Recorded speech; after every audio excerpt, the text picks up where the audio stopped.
Hello, fabulous entrepreneur. It's Tash Corbin here and welcome to another episode of the Heart-Centered Business Podcast. This is episode number 296, which means you can find all the relevant links and show notes for today's episode over at tashcorbin.com/296. In today's episode, I'm going to help you get your emails opened. I'm going to give you 5 ways to increase your email open rates. And in particular, I'm talking about email open rates for your mailing list. So let's dive into this one. I'm Tash Corbin, and this is the Heart-Centered Business Podcast. Okay, so if you've listened to this podcast for any manner of time, you'll know that I am very much a strong proponent of growing your mailing list. Having a strong email list that grows consistently and, if possible, on autopilot is one of the cornerstones of success with online business and online marketing. Because your mailing list is your asset and it's the one place where you actually have the opportunity to get in touch with every single person who's on it rather than having to play to algorithms or pay over and over again in order to get in front of your audience. So it is a powerful decision to grow your mailing list, and it is even more powerful to make sure that you're emailing them consistently. But what if you go to all of this effort and energy to create an amazing mailing list and no one's actually reading your emails? It is true that you don't have to play with algorithms or meet any particular criteria or build your reach when it comes to sending emails to your mailing list. In essence, you get almost 100% deliverability. But there is a psychological algorithm that is, are people actually opening the email? Just because they're getting it in their inbox doesn't mean they're actually reading it. Across the industry of online business, the average open rate is quoted to be somewhere between 15 and 18%. But in a high connection, high conversion business, that means that every single percent point that you can increase your open rate is going to be deeply valuable to your business. Think about it. If you have 1,000 people on your mailing list and your open rate is 20%, that's 200 people opening your emails. If you increase that open rate to 21% and get another 10 people to open your emails, that's going to increase the number of people who see your content. That's going to increase the number of people who are engaging with your content consistently. That's going to increase the number of people you're nurturing. Therefore, it's going to contribute to your conversion rates, how many people actually become paying clients. So I've got 5 quick ways for you to consider increasing your email open rates. And it's a good little check on some of the things you might be doing to see if there are ways that you can improve them quickly. So first and foremost, it is very much impacted by the number of emails that you send. So if you are someone who sends a lot of emails, and I'm talking about 3 or 4 emails a week, you may find that your open rate drops. So my rule of thumb when it comes to sending emails to my list is that I make sure I am conscious about every single email that I send. I don't send my weekly newsletter just to get it out. I don't send an email to my full list telling them about a product or service or a webinar at the last minute just because I forgot to promote it, right? Every time I have to email my list out of plan and out of sequence, I am potentially risking a reduction in my open rate of my emails. So every single email that goes out to my mailing list goes out with a conscious decision of, is this valuable to my mailing list? Is this worth the risk of losing subscribers or having low open rates, or am I just dialing this in? And so I really make sure I'm conscious of the emails that I send and that I'm strategic about the number of emails that I send. So my regular newsletter, Heart to Heart, goes out once per week. And it's a very rare that I would send it out more than once a week, but also it's important to ensure that I don't send it out less than once a week. If I have a couple of weeks where I don't get my newsletter out, I see my open rates of the next newsletter drop because we need to be consistent. So it's not about saying I'm only going to email my list once a year, so therefore I'll have the highest open rate possible. It's about making a decision about what your consistent send rate is going to be. How often are you going to send your emails out? And making sure you stick to that consistency. The number one predictor of how much someone trusts you is the extent to which they can reliably predict your behavior. And if they cannot predict how often you are sending them emails, for 3 weeks they get something every day, and then for 3 weeks they hear nothing from you, even though you said you'd only send an email once a week, then that is actually eroding trust. So it's important to be conscious of the number of emails you're sending, the frequency of the emails that you're sending. Now, for most heart-centered entrepreneurs who are listening to this, their default will be to think, I need to send less emails. And yet you're probably not sending enough emails.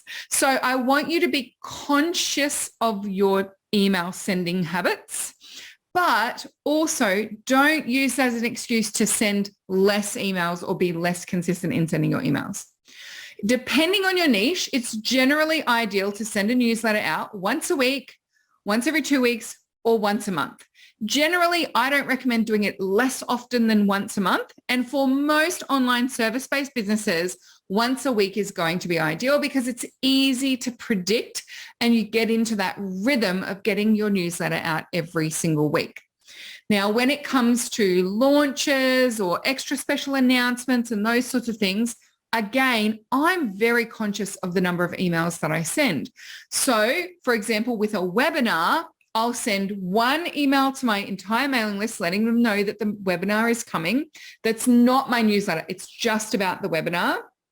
Then only people registered for the webinar get the reminders about the webinar.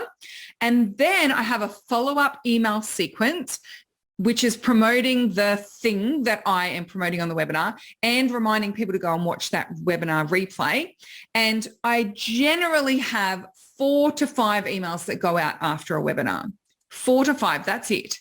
And out of that 4 to 5 emails, only one goes to my full list. The rest just go to the people who've signed up for the webinar.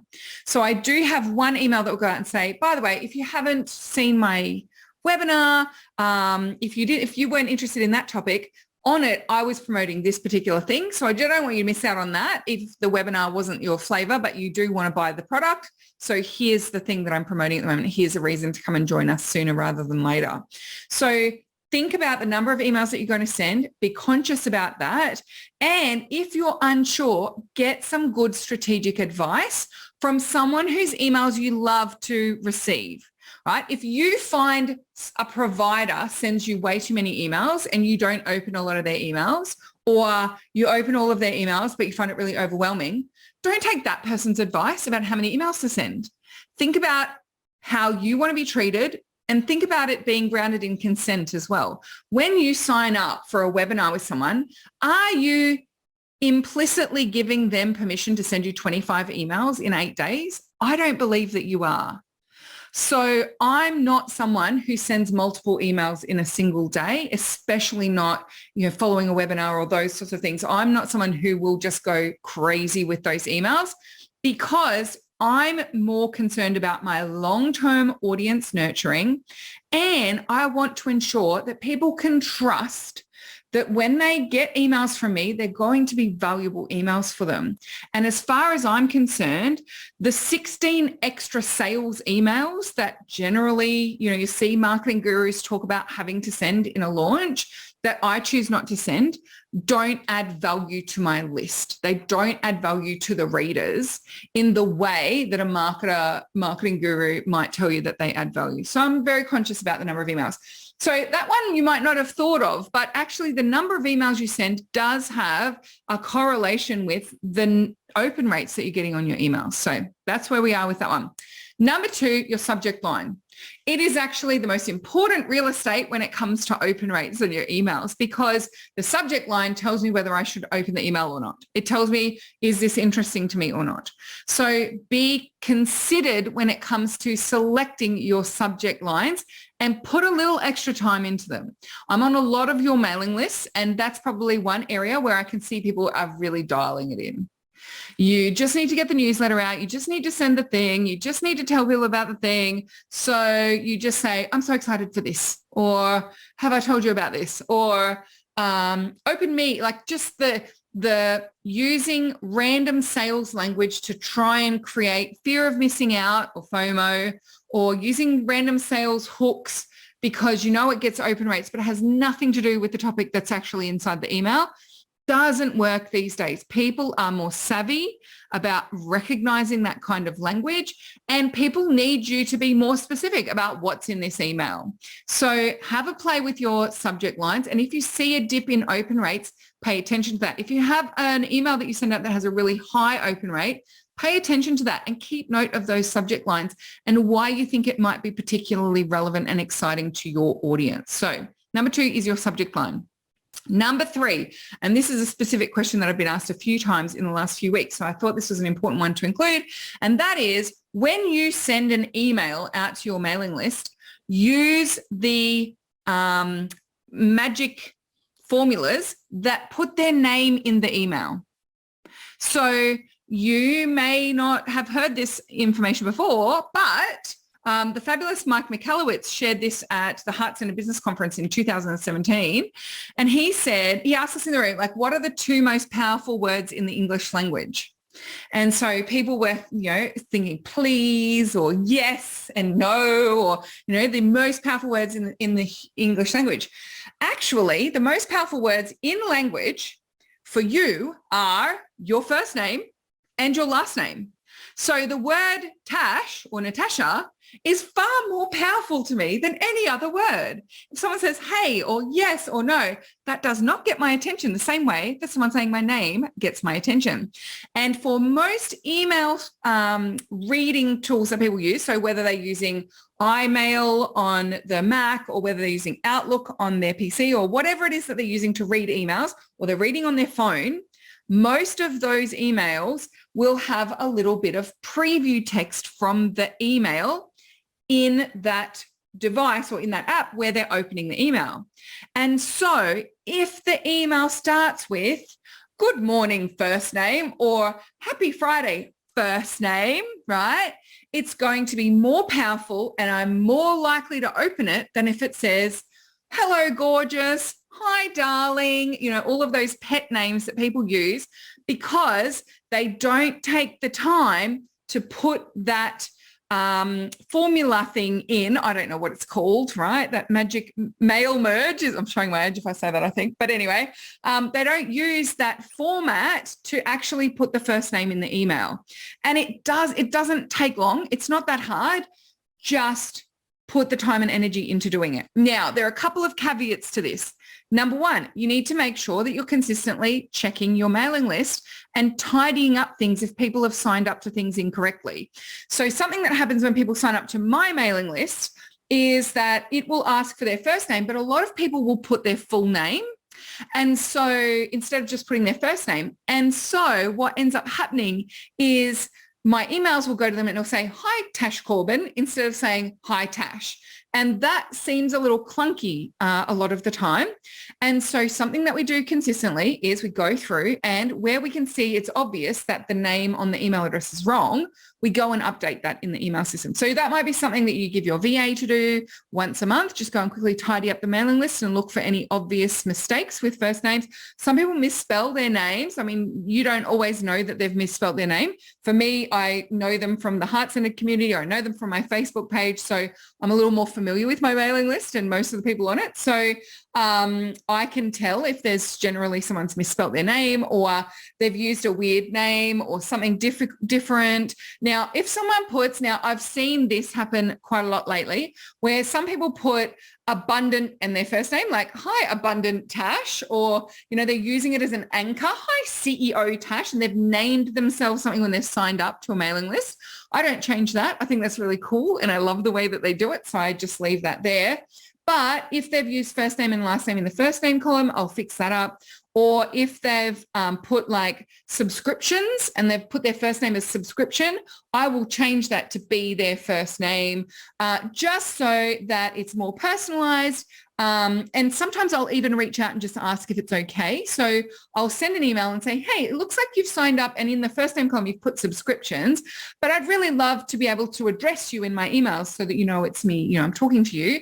Is it okay if I update that to be your first name? So just use that tool and the technology that's available to you so that your email speaks to that person and actually calls them by their name. I think that's a really nice thing to do. And I find it so much more connecting than hey doll or hey gorgeous or, all of those things that we get called. All right. Number 4 is build trust. So to what extent do you have your audience's attention and do they open your emails? To the extent with which you've earned it. That is at the end of the day, that is where we're at. So your job as an emailing person is to build trust with your audience that when they open that email, they're going to be rewarded. So build trust with your audience, not by saying I'm trustworthy and I don't spam you and I make sure every email is valuable. Saying it is lip service. You need to put your money where your mouth is, walk the talk, and actually email people consistently, give them consistent value, and build up that trusting relationship so that they are excited to open your emails. Now, there's a bunch of different ways that you can do that. And it's not just about having deeply valuable, full-on content that takes 35 minutes to digest every single week. You might build trust by having your face there consistently. That's something that I do. I put a selfie in my newsletter because when I do, I get better open rates on an ongoing basis. It takes a while for the open rate to drop when I stop doing it, but when I start doing it again, the open rates go up and up and up again. The selfie that I share in that newsletter is a recent selfie. So people are actually seeing me as I am at the moment. And I think that there's something powerful about that. It feels like it's building trust between the two of us because I'm like, hey, here I am. Here's my face showing up in your inbox. And you can also build trust with people through having like juicy bite-sized chunks of content. It doesn't always have to be big and heavy in order for it to feel valuable. You may also build trust with your audience by when they reply to your emails, you reply back and you say, thank you for sending that email through. It's so great when I get replies from people. The amount of times where I've read someone's newsletter and they say, oh, I love getting replies. Make sure you reply to me. And I reply to them and they ghost me. And it's like, well, you said you loved getting replies and I thought we were striking up a little conversation here, but actually you were just paying that lip service. You were just saying that so that I would reply and so that you could build up your open rates on your emails.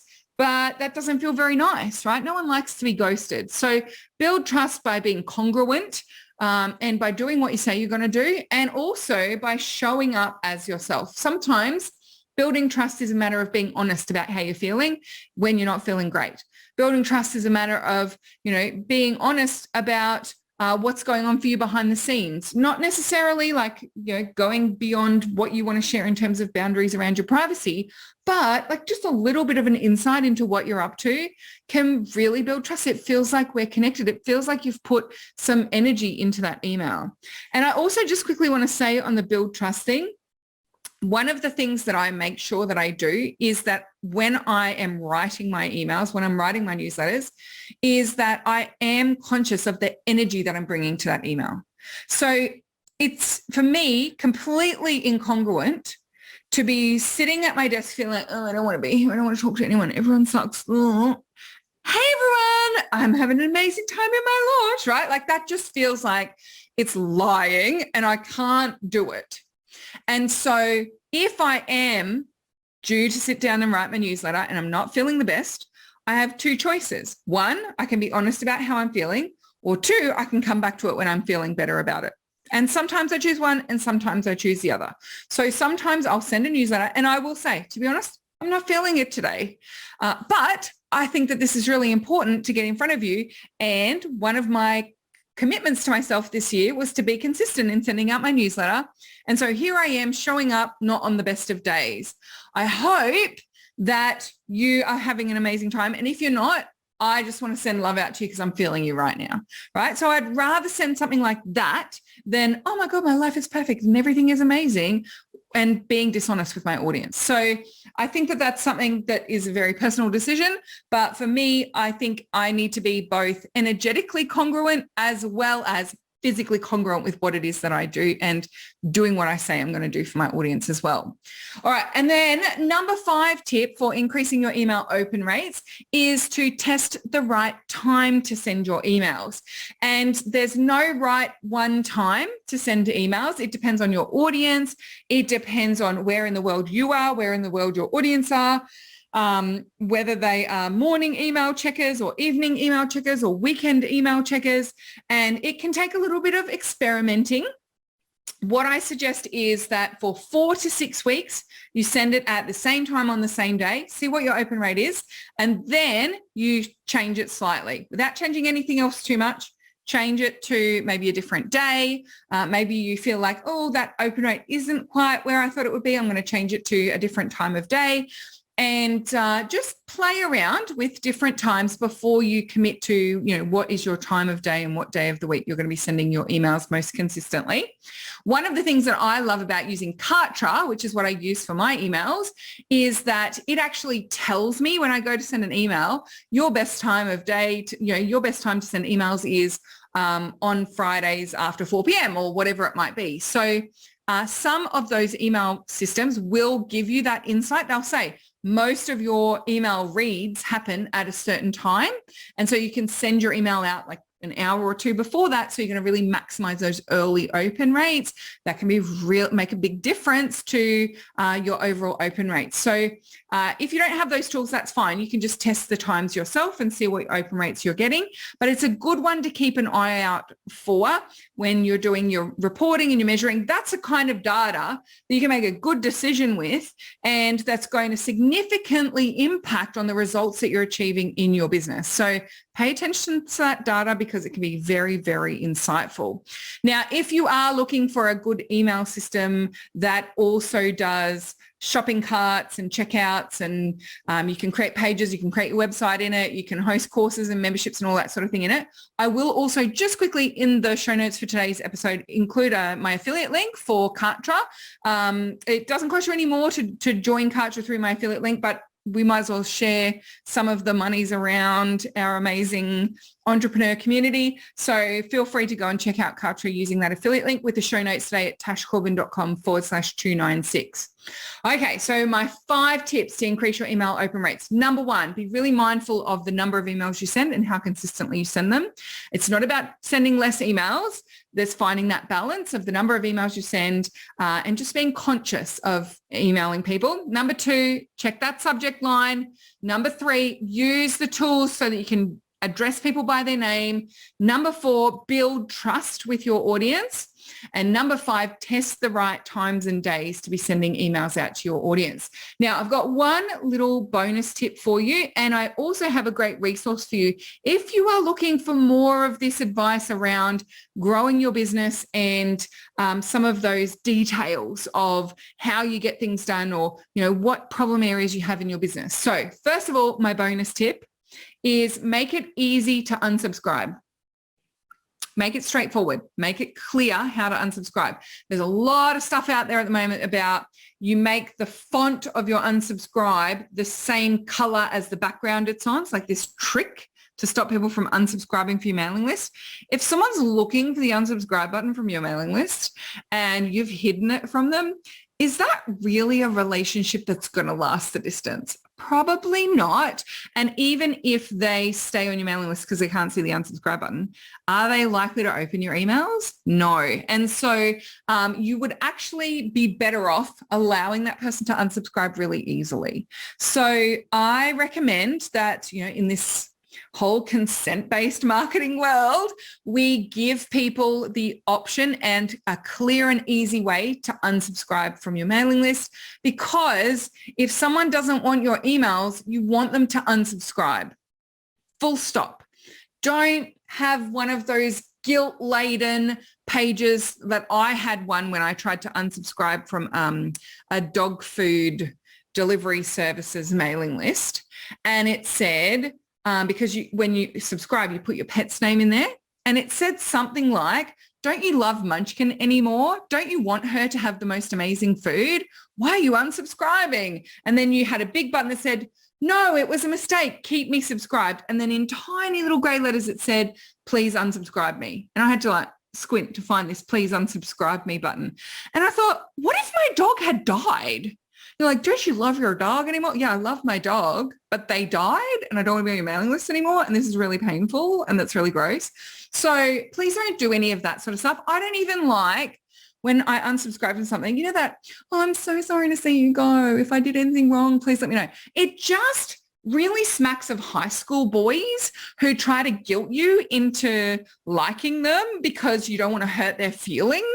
And, you know, we could go way down a rabbit hole in what else that relates to, but like just allow people the freedom to unsubscribe from your mailing list without any emotional blackmail or manipulation. Like, can we just agree on that? I think that's a really cool thing to do. Anyway, I digress. So my bonus tip is to make it easy to unsubscribe. Cool. Now, I want to know, do you find this type of content particularly helpful? If you do, what I would love for you to come and do is go to tashcorbin.com/question. And I want you to come and tell me on that question page, what are the detailed parts of your business where you're really struggling, right? So we've addressed email open rates. Have you got trouble with like how to craft your offer for Instagram? Or maybe you want to get more followers to your Facebook page, or you've got a challenge with whether to use words on your images on Facebook or not use words on your images on Facebook, or what kinds of images to use on Facebook, right? So if you've got some of those more detailed questions around like the actual doing stuff in your business, and you want to know if I've got any advice or any opinions on any of those sort of things, come and let me know at tashcorbin.com/question, because one, if it's a juicy question like this one, I can do an entire podcast episode on it. But two, if it's something that I can answer really quickly, I'm going to do a series of quick tips over on my Facebook page, and I'll share them on Instagram as well. And I'll give you a shout out and tag you on socials so that you can reach more people. Good for your algorithm. And I'll also answer your question direct back to you. So if you've got any questions like that, please do come and share them. tashcorbin.com/question. And I'd love to hear from you if there's anything that you're really struggling with at the moment, because number one, it really helps me create great content. But number two, I can help you. So it's a win-win situation. Thank you so much for joining me for this episode of the Heart-Centered Business Podcast. Hope you found this really helpful. Until next time, I cannot wait to see you shine. Big love from me and bye for now. Would you like more tips, tools and resources to help you grow your heart-centered business? Head to tashcorbin.com today.